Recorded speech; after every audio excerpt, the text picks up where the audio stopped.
အပြန်ဘာမှမစွခုနိုင်တဲ့လက်နှစ်ဖက်ကလက်အုပ်မချီပြစ်တာလေလက်နှစ်ဖက်စာနှင်းများကြာအမျော်တွေလမ်းမှာတဆုံထားခဲ့နိုင်တာပဲရှိတယ်ကိုညွန်လေးတလူလူအတွက်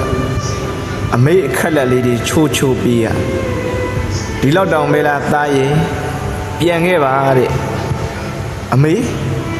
ယုံကြည်ချက်နဲ့မာနတရားဆိုတာဒီလိုရှိပါတယ်ဆိုပြီးရသမျှဒုက္ခတွေအမေစီခဏခဏပြန်ရောက်ခဲ့အမေပေးခဲ့သမျှတွေကဟောင်းနှွမ်းပျောက်ရှပျက်စီးဆွေးမြေပြီကိုပေးခဲ့တဲ့အမျော်တွေသာညနေတိုင်းရင်လမ်းမထွက်တဲ့မျက်ရည်တွေဖြစ်ခုတော့စိတ်ညစ်ညစ်ရှိတိုင်းအမေပခက်နဲ့လွဲ့သိပ်တယ်လို့မူးပြီးမှအိပ်ပျော်တတ်တာပဲတကယ်တော့ဘာမှမဟုတ်တဲ့မာနနဲ့ဘာမှမယူနိုင်လဲနေပါစေအမေကြိုက်တဲ့သပင်ပုံလေးညှက်ပြီးတက်တက်ရပြန်လာတဲ့ဆိုရင်ပဲရင်မကလေးလက်နဲ့ဖီပြီးပြုံးပြုံးကြီးကြည့်နေမှာ